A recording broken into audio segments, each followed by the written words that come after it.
And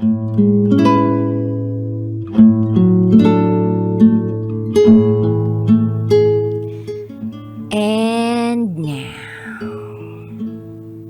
it's time for DJ Rocky's Secret Files.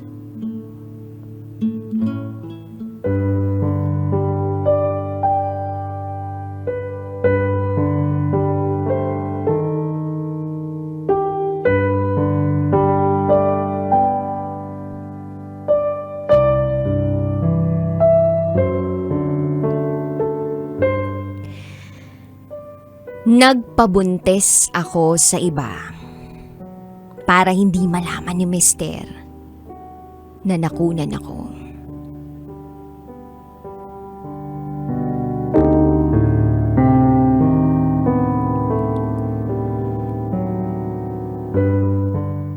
Hi DJ Rocky. Itago mo ako sa pangalang Isay. At ito, ang aking secret file.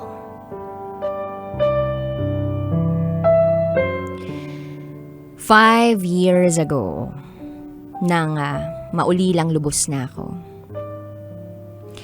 Meron akong mga kaanak, pero halos lahat ay nasa ibang bansa na. In short, mag-isa na lang ako sa buhay. Kaya naman, nang dumating ang isang lalaki na napakabuti, napakabait, may tsura, gentleman, at madasalin. Si Aaron, ang aking asawa. Laking tuwa ko. Kasi nagkaroon ako ng makakasama sa buhay na hindi ko lang mahal, kundi mahal din ako. Dinala niya ako sa mundo niya, sa pamilya niya, sa mga kaanak niya.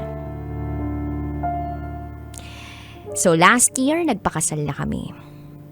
Kahit alam naman natin na nasa kalagitnaan tayo ng pandemya. Gustong-gusto na rin kasi niyang magkaroon ng anak. Matagal na rin kasi siyang nagtatrabaho sa barko. At gusto niya na sa susunod na pag-uwi niya ay meron ng bata na sasalubong sa kanya.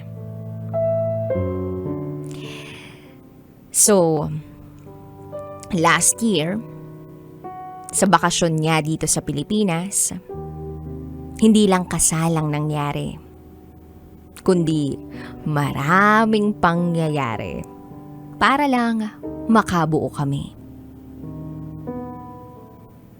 Hanggang sa isang araw, nalaman namin na I'm 2 weeks pregnant. Napakalaking biyaya. Halos maiyak siya sa sobrang saya. At saktong-sakto, dahil sa susunod na linggo, aalis na siya papuntang ibang bansa. Napakalaking regalo nun para sa amin. Wala na akong ibang mahihiling pa. So abala ang lahat sa pagpeprepara ng mga gamit ng bata. At dahil kakakasal lang namin, doon kami sa bahay nila tumira. Ang andoon sa bahay nila ay nanay niya at yung isang kapatid niyang binata, si Jerry. Yes, DJ Rocky. Dalawa lang sila ng kapatid niya. Etong kapatid niyang binata na si Jerry walang girlfriend. Pero maraming chicks. Maraming babaeng dinadala sa bahay nila. Nung una nga nang malaman ko yun, akala ko magagalit ang nanay nito sa kanya. Kaya lang mukhang sanay naman na ang nanay niya sa gawain niya. So, naisip ko, sino ba naman ako para magsabi ng tama o maling gawin ng kapatid ni Aaron, diba? Tutal, binata naman ito. At wala namang tinatapakang tao. Sa totoo lang, nakakaaliw din itong kapatid ni Aaron. Mahusay makipag-usap at napakahusay din magluto. Not to mention, kamukha nito si Sian Lim. So, tuwing meron akong request, cravings, mabilis niyang naluluto. Saktong-sakto sa paglilihi ko. So sa huling araw ni Aaron sa Pilipinas, bago siya uli sumampa ng barko, hinabilin niya ako sa kapatid niyang si Jerry. Sabi niya, "Tol, ikaw munang bahala kay Isay ah. Ibigay mo lahat ng gusto. Lagot ka sa akin. Pag hindi." Sumagot naman ito ng, "Tol, makakaasa ka. Ako pa ba?" At nagtawanan kami. So dumating na nga ang araw na aalis na si Mister. Wala naman akong ibang pinagkakaabalahan dahil pinagbawalan ako ni Mister na magtrabaho. So ang naisip ko, mag-ayos na lang ng bahay. Tutal, uso naman ang pagre-renovate ng bahay. Dahil uso nga yung mga groups na homebodies. So sinipag ako at kasama ko sa pag-aayos ng bahay ang mother-in-law ko at paminsan ay tumutulong din si Jerry. Kaya lang lumipas ang 2 araw. Gumising ako ng sobrang sakit ng katawan ko. Dumiretso ako ng banyo dahil pakiramdam ko ay sasabog na ang pantog ko. Inilabas ko ang dapat kong ilabas. Laking gulat ko nang pagtingin ko sa bowl ay puro dugo. Iniisip ko na baka wala lang to. Pero baka in denial lang ako. So dali-dali akong nagbihis para pumunta sa OB ko.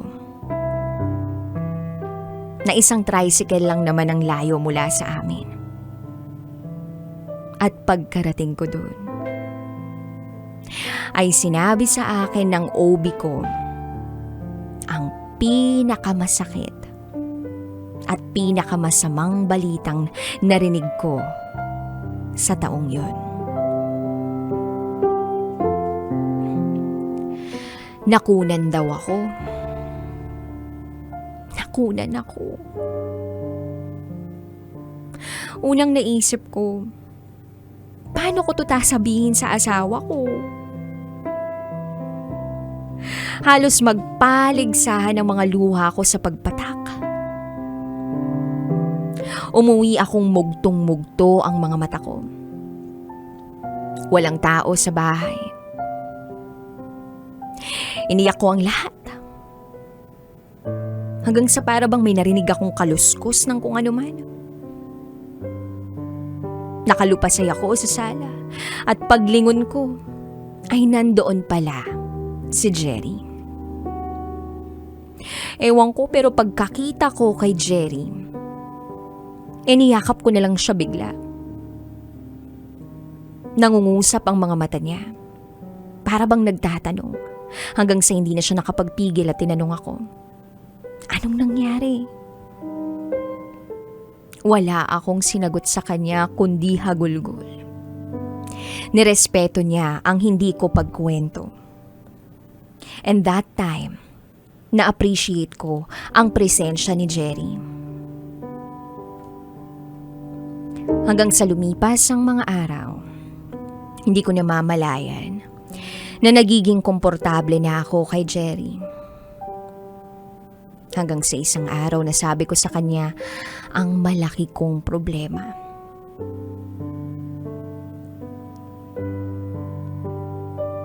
Hindi ko na idedetalye pa pero may nangyari sa amin ni Jerry. Sinabi ko sa kanya na buntisin niya ako dahil natatakot ako na baka iwan ako ng kapatid niya. Yes, DJ Rocky. Nagpabuntis ako sa kapatid ng asawa ko para hindi niya malaman na nakunan ako.